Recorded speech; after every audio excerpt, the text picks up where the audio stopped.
आदाब नाजरीन, आप देख रहे हैं INN चैनल। मैं हूं शौकत अली सूफी। सबसे पहले पेश हैं सुर्खियां। फ्लोर टेस्ट होने से पहले Ajit Pawar deputy chief minister Maharashtra ने इस्तीफा दे दिया। चीफ मिनिस्टर महाराष्ट्र देवेंद्र फडणवीस ने अक्सरियत साबित करने से पहले ही हार मान ली। महाराष्ट्र सरकार को सुप्रीम कोर्ट ने आज अपने फैसले में बुध को 5 बजे फ्लोर टेस्ट करने का हुक्म दिया। सदर जमहूरिया हिंद रामनाथ कोविंद ने लोकसभा में कहा, इजहार राय का मतलब तशद्दुद करना नहीं है। फराइज की अदायगी में ही शहरियों के हुकूक का तहफ़्फ़ुज़ है, वज़ीर आज़म मोदी ने कहा। हिंदुस्तानी लड़की का अमेरिका में रेप और मर्डर हो गया। जर्मनी के म्यूजियम में 7,800 करोड़ की डकैती। सुप्रीम कोर्ट ने आज महाराष्ट्र सरकार को कल शाम तक फ्लोर टेस्ट पास करने के लिए कहा था, लेकिन महाराष्ट्र के deputy chief minister Ajit Pawar ने आज ही इस्तीफा दे दिया। उनके इस्तीफा के बाद शिवसेना लीडर संजय रावत का बड़ा बयान मंजर-ए-आम पर आया है। उन्होंने कहा कि अब हम महा अक्सरियत साबित करेंगे और बीजेपी को अपनी ताकत दिखा देंगे। संजय रावत ने यह भी कहा कि अजीत दादा ने सही कदम उठाया है और जल्द रियासत में शिवसेना, कांग्रेस और एनसीपी की हुकूमत देखने को मिलेगी।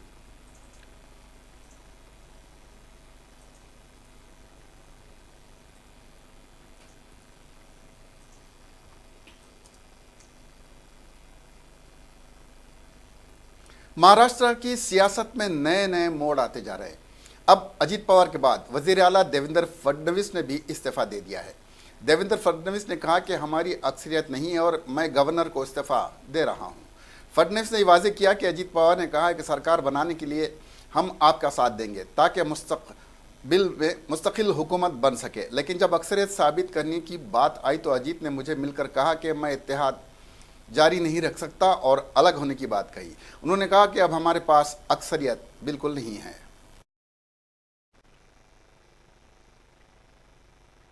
श्री अजीत दादा पवार इन्होंने हमको समर्थन देने की चर्चा की और उन्होंने कहा कि हम समर्थन देकर सरकार बनाना चाहते हैं और उनके समर्थन से हमने महाराष्ट्र में सरकार बनाई।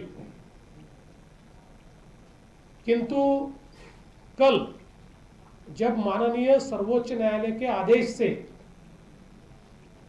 फ्लोर टेस्ट करनी है, ऐसे समय आज श्री अजीत दादा पवार इन्होंने मुझसे मिलकर कहा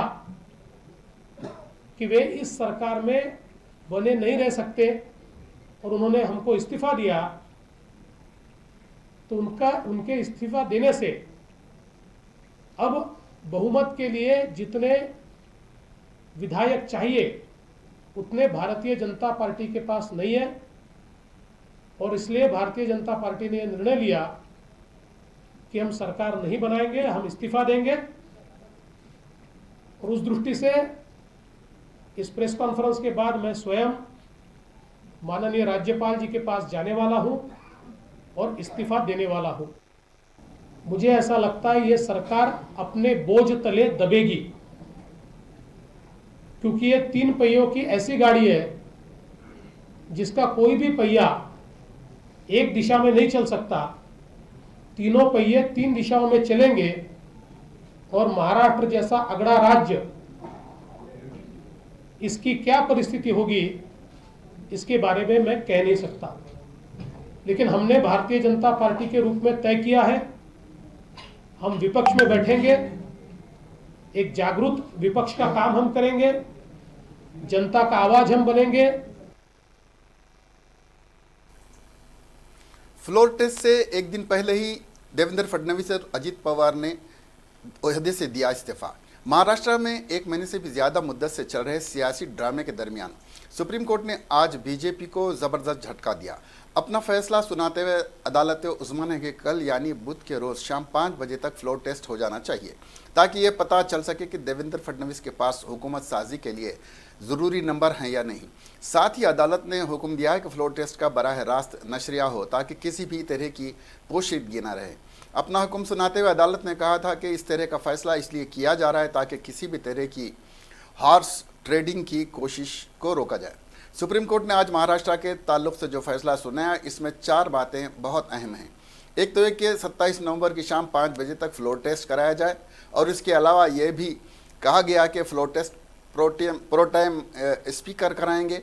फ्लोर टेस्ट का बराह रास्त नश्र या होगा, और एक बड़ी बात यह कि सीक्रेट बैलेट नहीं बल्कि ओपन वोटिंग का अमल होगा। शिवसेना, कांग्रेस और एनसीपी ने अदालत से मुतालबा किया था कि सीक्रेट बैलेट ना हो ताकि शफाफियत बरकरार रहे।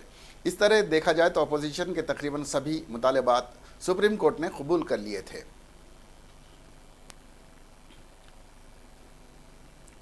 सदर जमहूरिया हिंद रामनाथ कोविंद ने कहा है कि शहरियों को इजहार राय की आज़ादी के बुनियादी हक समेत आइन में तमाम ज़रूरी हुकूक हासिल हैं, लेकिन शहरियों को इसकी गलत तशरी और तशद्दुद करके अवामी इमलाक को नुकसान नहीं पहुंचाना चाहिए और तशद्दुद से दूर रहना चाहिए। रामनाथ कोविंद ने पार्लियामेंट के सेंट्रल हॉल में आइन को अपनाने के 70 बरस मुकम्मल होने के मौके पर मुनक्किद तकरीब से खिताब करते हुए कहा कि आइन में इज़हार राय की आज़ादी के हक़ के साथ ही सभी शहरियों को अवामी मकामात पर तहफ़्फ़ुज़ बरकरार रखने और तशद्दुद से दूर रहने की भी सीख दी गई है। आज़ादी की गलत तशरीह करके तशद्दुद करने और अवामी अमलाक को पहुँचाने वाले नुकसान से बचने की ज़रूरत है। उपराष्ट्रपति जी, प्रधानमंत्री जी, लोकसभा अध्यक्ष जी, संसदीय कार्य मंत्री, माननीय सांसदगण, आप सबको तथा देश और विदेश में रहने वाले भारत के सभी लोगों को भारत के संविधान की 70वीं वर्षगांठ की हार्दिक बधाई।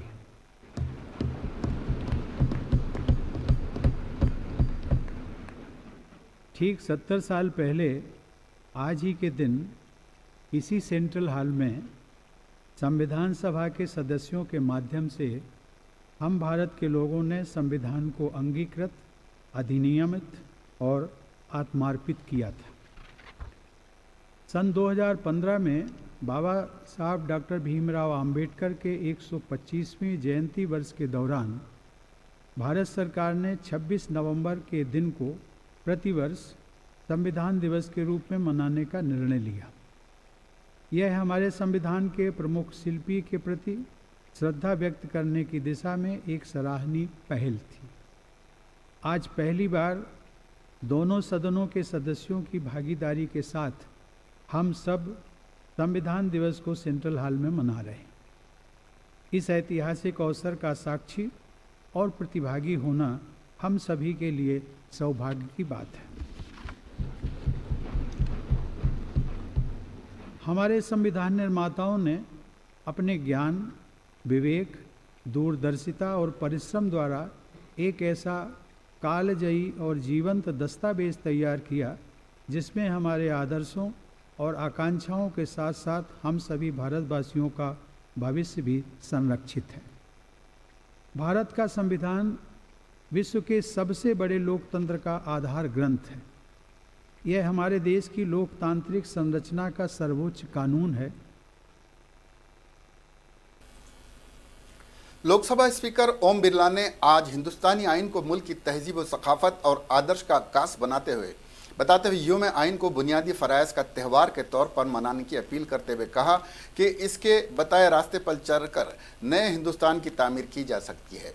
बिरला ने आइन अपनाने के 70वीं सालगिरह पर पार्लियामेंट के मरकज़ी हाल में मुनक्किद खुसूसी तकरीब से खिताब करते हुए कहा कि आइन हमारे रहनुमा है, इसका मुस्बित इस्तेमाल करके उसे और मज़ीद मजबूत किया जा सकता है। उन्होंने मेंबरान पार्लियामेंट से अपील की कि वो ऐसी मिसाल पेश करें जिससे एक पैगाम जाए और लोग अपने फ़राइज़ पर अमल करें। उन्होंने कहा कि आइन ने बुनियादी इंसानी ज़िंदगी के हर पहलू को मुनज़्ज़म किया है, इदारों का एहतराम किया जाना चाहिए और मुल्क की खुद मुख्तारी को महफूज रखा जाना चाहिए। आइन से जहां आज़ादी को ताकत मिली वहीं ये हमें नज़्म व ज़ब्त भी सिखाता है। बिरला ने लोगों से साइंसी सोच को फ़रोग़ देने पर जोर देते हुए कहा कि आइन हमारे आदर्शों और फ़राइज़ की भी याद दिलाता है। यह हमें बुनियादी फ़राइज़ और आदर्श के इक़दार की भी याद दिलाता है। सिर्फ हुकूक़ की बात करने से अदम तवाज़ुन पैदा होता है और इससे मुल्क की तरक्की की रफ्तार सुस्त होती है। उन्होंने आइन को राहनुमा बताते हुए कहा कि इसका तख्लीकी इस्तेमाल किया जाना चाहिए। उन्होंने कहा कि मुल्क की 70 साल की तरक्की के सफ़र के दौरान आइन ने बेहतरीन किरदार अदा किया है। इसने चैलेंजों के साथ साथ मौक़े भी दिए हैं। नई टेक्नोलॉजी से चैलेंजों का मुकाबला किया जा सकता है।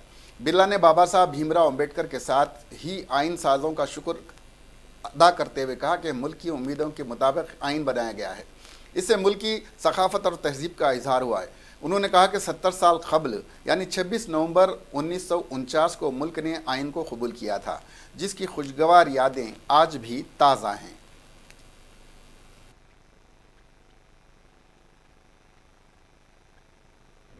आज संसद भवन के इस ऐतिहासिक केंद्रीय कक्ष में आज हम सब भारतीय संविधान की 70वीं वर्षगांठ के ऐतिहासिक अवसर पर एकत्रित हुए हैं।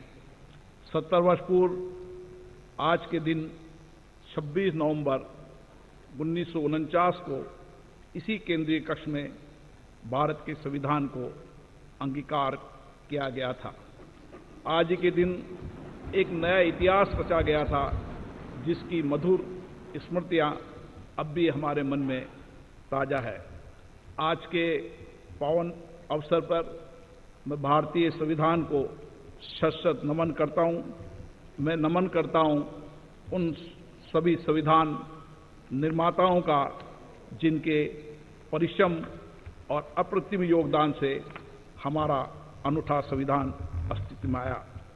आज से 7 दशक पूर्व जब हमें स्वतंत्रता मिली थी, तब हमारे सामने भारत के निर्माण की महती जिम्मेदारी थी।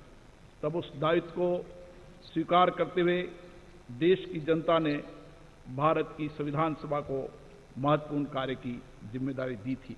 इसके बाद भीमराव अंबेडकर जी एवं संविधान सभा के सभी मनुष्यों के अथक प्रयासों से संपूर्ण भारत की आशाओं और उम्मीदों के प्रतीक के स्वरूप में भारत का संविधान निर्माण हुआ। हमारा संविधान भारतीय संस्कृति और सभ्यता के विकास की उत्कृष्ट अभिव्यक्ति है। यह हमारे आदरणीय पूर्वजों की दिव्य संकल्प का शंखवाद है, इसलिए पवित्र भी है और श्रद्धा का पात्र भी है। बीते 70 सालों में संविधान ने देश की विकास यात्रा में विशिष्ट भूमिका निभाई है, लेकिन 7 दशकों के दौरान हमारे सामने नई चुनौतियां भी है और नए अवसर भी आए हैं। तेजी से बदलती हुई अंतर्राष्ट्रीय परिस्थितियों में हमारा संविधान आज भी हमारा संबल है। नई प्रौद्योगिकी और सूचना तकनीकी से उत्पन्न स्थितियों से निपटने में हमारा संविधान हमें मार्गदर्शन प्रदान करेगा, ऐसा मेरा विश्वास है। वज़ीर-ए-आज़म नरेंद्र मोदी ने आज जोर देकर कहा कि फ़राइज़ की अदायगी में ही शहरियों के हुकूक़ का तहफ़्फ़ुज़ है और नए हिंदुस्तान की तामीर के लिए शहरियों की हर सरगर्मी में उनके फ़राइज़ की अदायगी पर पूरा जोर होना चाहिए। मुल्क के आइन के 70 साल पूरे होने के मौके पर यहाँ पार्लियामेंट हाउस के मरकज़ी हाल में दोनों ऐवानों की मुश्तरका इजलास से खिताब करते हुए पीएम मोदी ने कहा कि मुल्क के अवाम ही आइन की ताकत हैं और उसकी तहरीक होने के साथ साथ उसका मकसद भी हैं। हिंदुस्तानी आइन को आलमी जमहूरियत की बेहतरीन कामयाबी बताते हुए उन्होंने कहा कि ये शहरियों को न सिर्फ हुकूक़ के तय बेदार रखता है बल्कि उनके फ़राइज़ के तय मोहतात भी बनाता है। उन्होंने कहा कि इस मौके पर सभी शहरी अज़्म करें कि फ़राइज़ की अदायगी के जज्बे के साथ हम मिलकर मुल्क की तामीर-ए-नौ में ताउन करेंगे। वज़ीर-ए-आज़म ने कहा कि हर शहरी की कोशिश होनी चाहिए कि उनके हर प्रोग्राम और हर बातचीत में फ़राइज़ पर ही तवज्जो मरकूज़ रहे। मुल्क पर फ़ख्र करने वाले शहरी होने के नाते हमें सोचना चाहिए कि हमारे कामों से मुल्क को और मजबूत कैसे बनाया जा सकता है। वज़ीर-ए-आज़म नरेंद्र मोदी ने कहा कि बाबा-ए-क़ौम महात्मा गांधी ने हुकूक़ और फ़राइज़ के रिश्ते और उनके दरमियान तवाज़ुन के सिलसिले में कहा था कि फ़राइज़ अंजाम देकर ही शहरी अपने हुकूक़ हासिल करते हैं। वज़ीर-ए-आज़म ने कहा कि मुल्क का आइन हर शहरी को इज़्ज़त देने और मुल्क के इत्तेहाद और सालमियत के बुनियादी उसूल पर मबनी है। आइन ने इन दोनों उसूलों को पूरा करते हुए शहरियों के एहतराम को सबसे ऊपर रखा है और मुकम्मल हिंदुस्तान के इत्तेहाद और सालमियत को बरकरार रखा है। मोदी ने कहा कि हमारा आइन हमारे लिए सबसे बड़ा और मुक़द्दस ग्रंथ है, एक ऐसा ग्रंथ जिसमें हमारी ज़िंदगी की, हमारे समाज की, हमारी रिवायात और जज्बात की मुकम्मल अक्कासी है और नए चैलेंजों का हल भी है।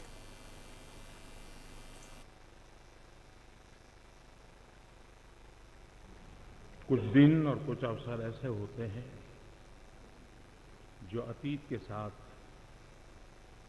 हमारे संबंधों को मजबूती देते हैं, हमें बेहतर भविष्य में और उस दिशा में काम करने के लिए प्रेरित करते हैं।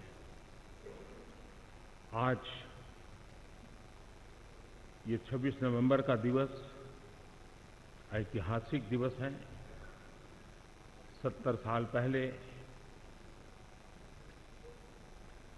हमने विधिवत रूप से एक नए रंग रूप के साथ संविधान को अंगीकार किया था।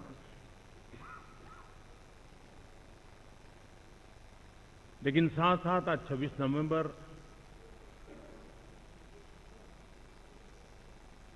दर्द भी पहुंचाता है,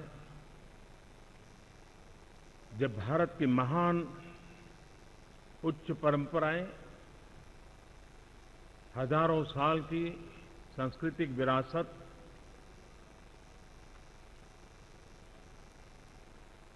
वसुधैव कुटुंबकम के विचार को लेकर के जीने वाली इस महान परंपरा, उसे आज ही के 26 नवंबर के दिन मुंबई में आतंकवादी मंसूबों ने छलनी करने का प्रयास किया था।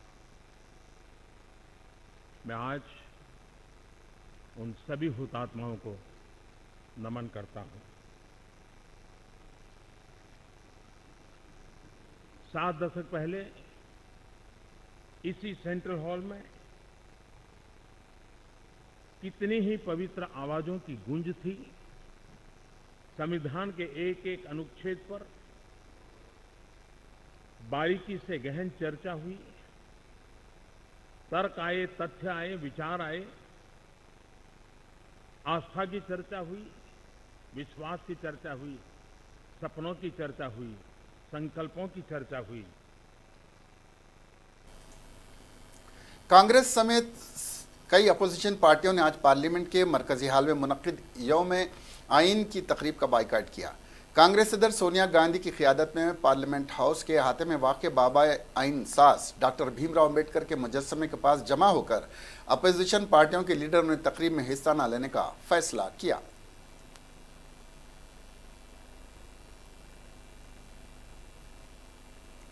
नेशनलिस्ट कांग्रेस पार्टी के सदर शरद पवार ने आज इस बात का एतराफ़ किया है कि शिवसेना, एनसीपी और कांग्रेस इत्तेहाद की हुकूमत तश्कील देने में ताख़ीर की वजह चीफ मिनिस्टर के पोस्ट की तकसीम पर इख्तलाफ है। यहाँ पर एक तकरीब से खिताब करते हुए उन्होंने कहा कि एनसीपी ने कहा था कि 30 माह चीफ मिनिस्टर का पोस्ट उन्हें दिया जाए, जिस पर एतराज़ हुआ, जिसके बाद तीन पार्टियों के दरमियान में इस पर इख्तलाफ राय का सिलसिला आखिरी जुमा तक बरकरार रहा था। आखिरकार जुमा की रात देर गए तक तीनों पार्टियों ने मुत्तफ़िक़ा तौर पर यह फैसला कर लिया था कि सेना के सदर उद्धव ठाकरे पूरे 5 साल के लिए चीफ मिनिस्टर रहेंगे और साथ में एनसीपी और कांग्रेस को उनके नायब के पोस्ट दिए जाएंगे। ठाकरे की जानिब से मुस्बित रद्द-ए-अमल की उम्मीद पर मज़कूरा तीनों पार्टियों ने राजभवन रवानगी का मनसूबा तैयार किया ताकि दोपहर तक हुकूमत की तश्कील का दावा पेश किया जा सके। ताहम 23 नवंबर के रोज़ भारतीय जनता पार्टी के देवेंद्र फडणवीस और एनसीपी के लीडर अजीत पवार ने चीफ मिनिस्टर और डिप्टी चीफ मिनिस्टर का हल्फ लेकर सारे मुल्क को हैरान कर दिया था। अजीत पवार ने बीजेपी के साथ हुकूमत की तश्कील को अहमियत देने के मामले की एक वजह हुकूमत की तश्कील में ताख़ीर की वजह से बताई जाती है। तमाम शरद पवार ने वाज़े कर दिया कि उन्होंने अपने वादे पर जो शिवसेना के साथ किया था और उनके भतीजे अजीत पवार को न तो पार्टी और न ही घर वालों की हिमायत हासिल है।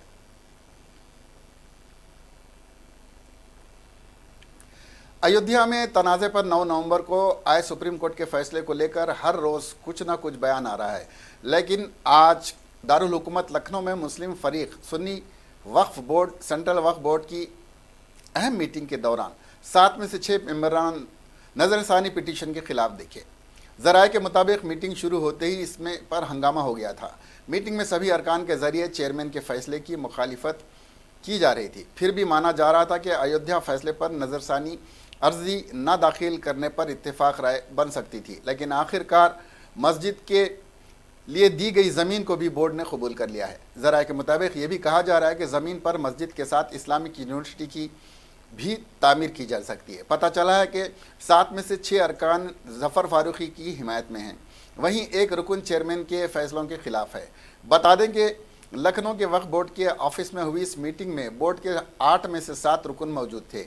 इनमें चेयरमैन जफर फारूकी के साथ अब्दुल रज़ाक, अदनान फारूक शाह, खुशनोद मियाँ, जुनैद सिद्दीकी, मोहम्मद जुनैद और मोहम्मद अबरार अहमद मीटिंग में मौजूद हैं। वहीं बोर्ड के वाहिद रुकन इमरान महबूद खान ने बोर्ड की मीटिंग का बाइकाट किया है।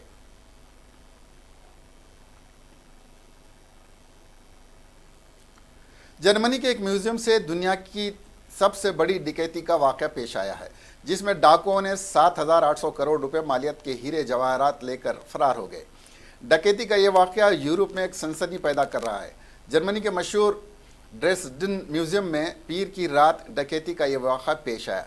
डाकुओं ने सैकड़ों साल कदीम कीमती हीरे और जवाहरात लूट लिए, जो 18वीं सदी के हुक्मरानों से ताल्लुक़ रखते थे।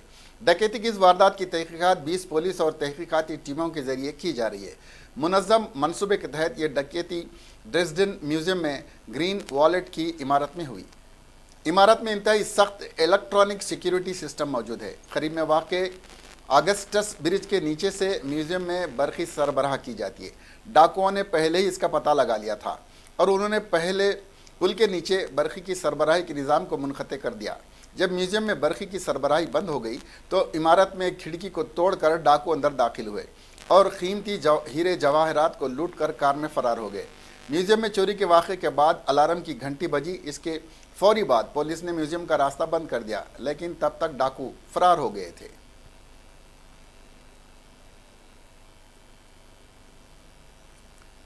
हैदराबाद से ताल्लुक़ रखने वाली लड़की का अमेरिका में असमंदरेज़ी के बाद कत्ल कर दिया गया। इब्तदाई इत्तलात के मुताबिक शिकागो में वाक़ यूनिवर्सिटी ऑफ इलिनॉइस में ज़ेर तालीम 19 साला रुथ जॉर्ज का कत्ल 23 नवंबर को किया गया। लड़की की नाश यूनिवर्सिटी के गैरेज में एक कार से दस्तयाब हुई। अमेरिका की पुलिस ने लड़की के साथ शर्मनाक हरकत के बाद इसका गला घोंटकर कत्ल करने वाले 26 साला मुलजिम डोनाल्ड तरमान को गिरफ्तार कर लिया है।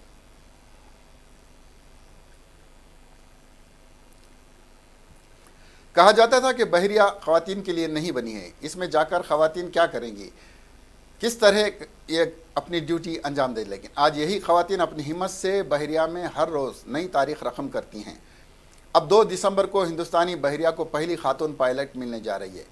बिहार की रहने वाली लेफ्टिनेंट शिवांगी फिक्स्ड विंग डोरनेर सर्वेलाइंस तैयारे उड़ाएंगी। कोची से ज्वाइन करेंगी ड्यूटी। बिहार के मुजफ्फरपुर की रहने वाली शिवांगी कोची में ऑपरेशन ड्यूटी ज्वाइन करेंगी। शिवांगी ने DAV पब्लिक स्कूल से अपनी तालीम पूरी करने के बाद Sikkim Manipal institute of technology से BTech किया है। SAC पायलट के तौर पर हुई थी शामिल। शिवांगी भारतीय बहरिया एकेडमी में 27 NOC कोर्स के तहत SAC के तौर पर शामिल हुई थी। गुज़िश्ता साल जून में वाइस एडमिरल AK चावला ने रस्मी तौर पर बहरिया का हिस्सा बनाया था और अब शिवांगी सर्वेलांस तैयारे उड़ाएंगी। ये सर्वेलांस तैयारे को दूरी से समंदरी मिशन पर भेजे जाते हैं। हिनास में advance surveillance, radar, electronic sensor और नेटवर्किंग जैसी कई तकनीकी मौजूद होती हैं। बहरिया में भावना कांत थी पहले पायलट बनाई गई थी। इसी साल भावना कांत ने हिंदुस्तानी बहरिया में पहली खातून पायलट के तौर पर ज्वाइनिंग की थी। इनके अलावा मोहना सिंह और ओनी चतुर्वेदी भी फाइटर पायलट बनी थी। वहीं 2021 तक हिंदुस्तानी बहरिया में 100 ख़वातीन फ़ौजियों का पहला बैच भी शामिल हो जाएगा, जिन्हें हिंदुस्तान बहरिया के cover of military police commissioner किया जाएगा।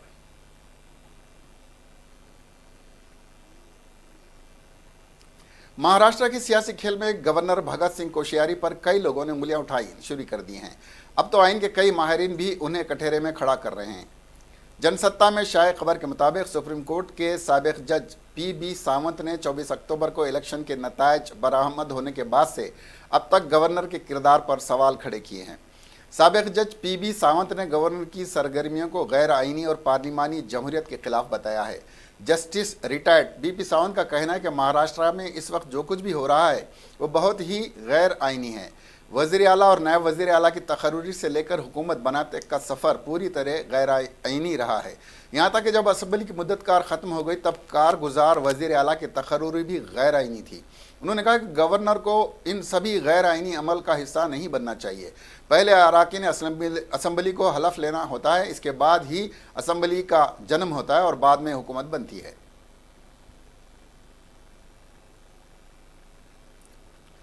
इन्फोर्समेंट डायरेक्टरेट के जरिए तहकीकात किए जाने वाले INX media money laundering case में उनकी जमानत मुस्तरद करने से मुताल्लिक साबिका वजीर खजाना P चिदम्बरम की जानिब से दिल्ली हाई कोर्ट को चैलेंज करने वाली दायर अपील की समाअत को सुप्रीम कोर्ट ने मंगल को 27 नवंबर के लिए तक मुलतवी कर दिया है।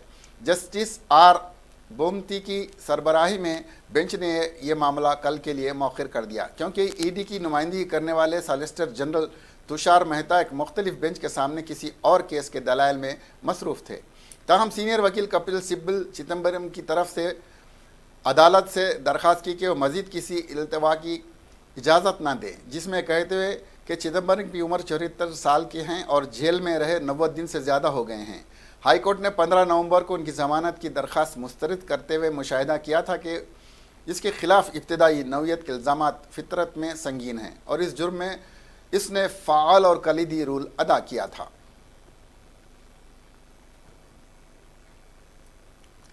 जम्मू कश्मीर के पुलवामा ज़िले में सिक्योरिटी फोर्सेस और दहशतगर्दों के दरमियान तसादुम में आज एक और दहशतगर्द मारा गया। इसके साथ ही पीर की शाम से शुरू हुए इस तसादुम में अब तक 2 दहशतगर्द मारे गए हैं। जानकारी के मुताबिक पीर की शाम पुलिस की एक गश्ती टीम पर दहशतगर्दों ने गोलाबारी शुरू कर दी थी, जिसके बाद सिक्योरिटी एहलकारों ने जवाबी कार्रवाई की और इस तरह तसादुम शुरू हो गया, जिसमें 2 अब तक दहशतगर्द मारे गए हैं। इन दहशतगर्दों की शनाख्त इरफान अहमद नायरा और इरफान अहमद रातरा के तौर पर हुई है, जो पुलवामा ज़िले के ही रहने वाले हैं। इरफान अहमद दहशतगर्द रियाज नाइको का करीबी था। वो SPO की नौकरी छोड़कर साल 2016 से दहशतगर्दाना सरगर्मियों में मुलविस था। वहीं इरफान राथर 2017 से दहशतगर्दाना सरगर्मियों में मुलविस था। इन दहशतगर्दों से भारी मकदार में गोला बारूद बरामद किया गया है।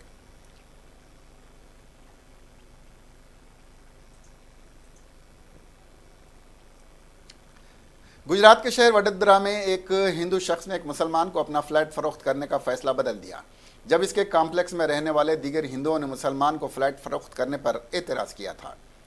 वासना रोड इलाके के समर्पण सोसाइटी कॉम्प्लेक्स के साकिन महेश पलानी ने मुस्लिम शख्स को फ्लैट बेचने का मनसूबा तर्क कर दिया और बगैर तौसीक पुलिस में दी गई दरख्वास्त से दस्तबरदारी का मनसूबा भी बना लिया है। समर्पण सोसाइटी कॉम्प्लेक्स के इतवार को मुनक़्क़िदा इजलास में कई अरकान ने दावा किया था कि इस किस्म की मामलत में किसी मुसलमान को फ्लैट देने की सूरत में इस इलाके में रियल इस्टेट की कीमतें घट जाएंगी। पलानी ने कहा कि इस फ्लैट की फ़रोख्त की तौसीक़ के लिए मैं पुलिस में दरख्वास्त दे चुका था, जो वापस ले रहा हूँ। समर्पण सोसाइटी के अरकान ने इतवार को अपने इजलास में इस मसले को ज़ेर बहस लाते हुए कहा था कि गड़बड़ज़दा इलाक़ों के कानून में कहा गया है कि किसी हिंदू अक्सरियत इलाके में मुसलमान को जायदाद की फ़रोख्त की इजाज़त नहीं रहेगी। इस तरह मुस्लिम अक्सरियती इलाके में हिंदू को जायदाद फ़रोख्त करने की इजाज़त नहीं रहेगी।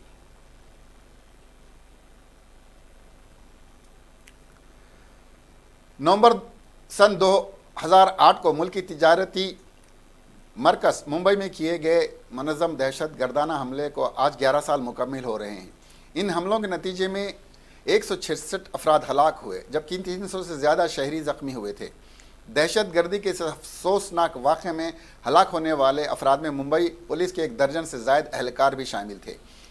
इन सिलसिलावार हमलों में ATS के साबिक़ चीफ शहीद हेमंत करकरे और दीगर अफसरान भी जान गंवाई थी। आज मुंबई की कई जगहों पर इस सिलसिले में तकारीब का एहतमाम किया जा रहा है। हमले में हलाक अफराद और शहीद हेमंत करकरे को खिराज अक़ीदत पेश किया गया। मुल्क के नायब सदर वेंकैया नायडू ने भी इन हमलों में हलाक होने वाले अफराद को खिराज अक़ीदत पेश किया। हम आपको बता देंगे 26 नवंबर 2008 को दहशतगर्दों ने मुंबई के ताज होटल समेत 6 मुकामात पर हमला किया था। इस हमले में 160 के करीब अफराद अपनी ज़िंदगी से हाथ धो बैठे थे। ज़्यादातर लोगों की मौत छत्रपति शिवाजी टर्मिनस पर हुई, जबकि ताजमहल होटल में दहशतगर्दों के हाथों 31 अफराद हलाक हुए थे।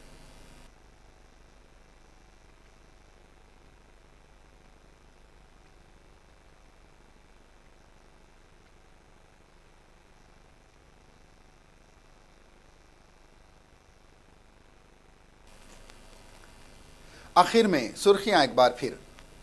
फ्लोर टेस्ट होने से पहले Ajit Pawar deputy chief minister Maharashtra ने इस्तीफा दे दिया। चीफ मिनिस्टर महाराष्ट्र देवेंद्र फडणवीस ने अक्सरियत साबित करने से पहले ही हार मान ली।